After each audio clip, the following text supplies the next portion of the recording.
अस्सलाम वालेकुम दोस्तों, कैसे हो? ठीक ठाक हो? फिट फाट? उम्मीद करता हूँ सब खैर खैरियत से होंगे। दोस्तों, अपनी औलाद से ऐसा सलूक ना करें कि आप बुढ़ापे में बेसहारा हो जाएं। वीडियो ज़रूर देखें एंड तक, आपको बहुत सारा सबक मिलेगा इंशाल्लाह। सहारा मौसम बड़ा ही खुशगवार था। मैं बाहर बरामदे में बैठी हुई बरसती बारिश का नज़ारा ले रही थी। कुछ फासले पर लान के किनारे दरख्त हुआ के हलकोरे से झूम रहे थे। फजा में खनकी बढ़ गई थी। फूल पौधे और दरख्त निखरे निखरे दिखाई दे रहे थे।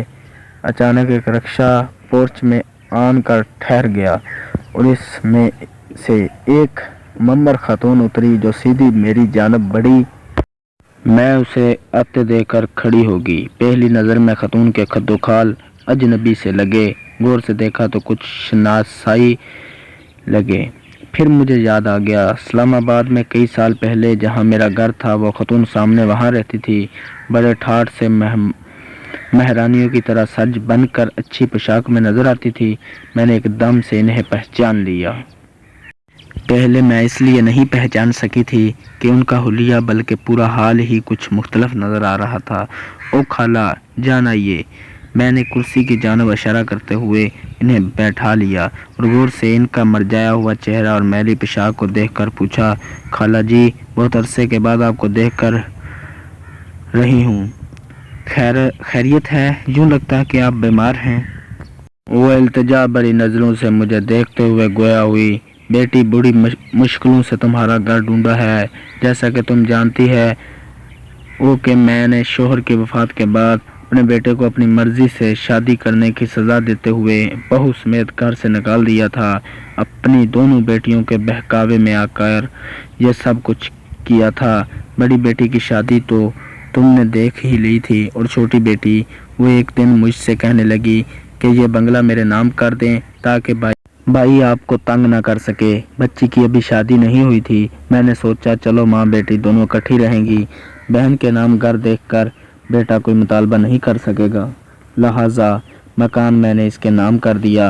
उड़ती उड़ती खबर रिश्तेदारों में भी पहुंच गई। खानदान में ही एक लड़का था, इसने मेरी बेटी का रिश्ता मांग लिया।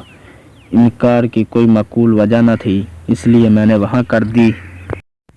शादी हो गई और थोड़े ही अरसा बाद वो बेटी को तंग करने लगा कि जब बंगला मेरे नाम कर दो। तुम यकीन मानो, मेरी बेटी ने मुझसे मशवरा किए बगैर मकान इसके नाम कर दिया।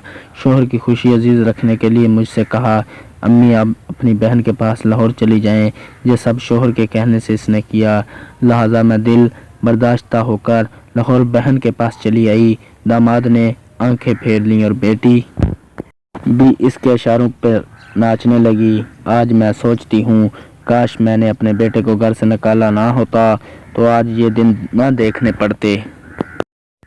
वो जो भी था मेरा खून था। एक छोटी सी भूल की मैंने इसे इतनी बड़ी सज़ा दी कि घर से ही निकाल दिया। आज वो मेरे बुढ़ापे का सहारा होता, इसकी बीवी और बच्चे मेरी तन्हाई को दूर करते।